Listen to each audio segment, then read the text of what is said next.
What's up everyone, Fight Zone MMA. Today we got some crazy MMA news, let's get right into it. First off, we got Diego Lopes on people criticizing his title shot. Diego says the people are never happy.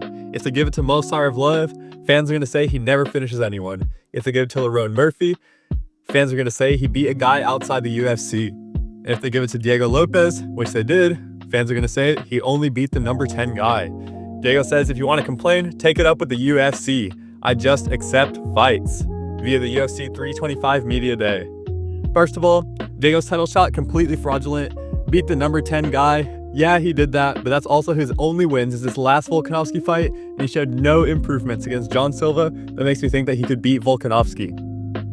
Movsarevloev and Lerone Murphy are both more deserving for the title shot, given that they've never fought Volkanovski before, and they have multiple impressive wins leading up to the potential title shot. Diego's only getting it because he's got a funny haircut and he's more marketable than these other two guys. From a business perspective, it completely makes sense. UFC's had a problem with exciting champs recently, with exciting fighters in general, having champs like Magomed Ankalaev, Khamzat Chimaev, guys who barely speak English, guys who don't promote, guys who sit on Twitter all day with Ali Abdelaziz tweeting out for them while they do nothing in terms of the fight game. So it makes sense that Dana's wanting to push fighters like Diego Lopes into the title picture, keep things exciting, keep fans fresh and excited for new fights. So it makes sense why Diego Lopes is getting a title fight, but that being said, he needs to acknowledge that it's completely fraudulent and he does not deserve it. Diego Lopes does not deserve the title shot, but it is a high chance that he's going to win against Volkanovski. Next up, we got Diego Lopes weighing in and Alexander Volkanovski weighing in on the bottom.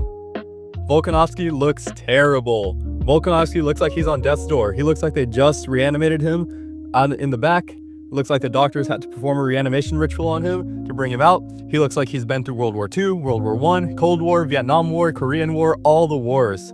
He's got that PTSD stare. Volkanovski looks really bad here. On the other hand, Diego Lopes looking jacked, looking completely shredded. Guy's even wearing a hat. He managed to weigh in, make weight while wearing a hat, which is crazy. So it does not look good for Alexander Volkanovski in this upcoming fight. Bet the house on Diego Lopes knocking him out this time around. You know that's what the UFC wants out of this fight. And the UFC gets what they want. So go ahead and bet the house on Diego Lopes. Next up, we got Aaron Tao, up and coming New Zealand fighter, trying to do the DC towel trick to make weight. Guy weighed in at 122 pounds. And because he's not a big name fighter, the commission said, hang on, we gotta try that one again. Took away the cage, made him get back on the scale, and he weighed in at 129 pounds.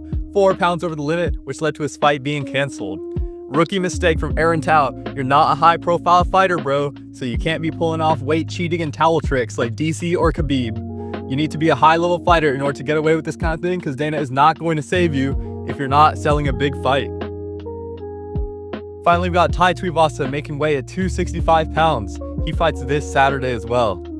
Look at this guy. He looks terrible. He's in really bad shape. He looks like he hasn't worked out a day in his life. It looks like they pulled him out of the crowd for his next fight.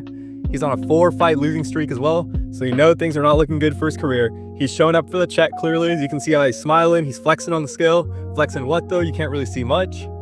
That being said, he probably had to weight cut to hit 265. He was clearly over 300 pounds in earlier picks of him this year.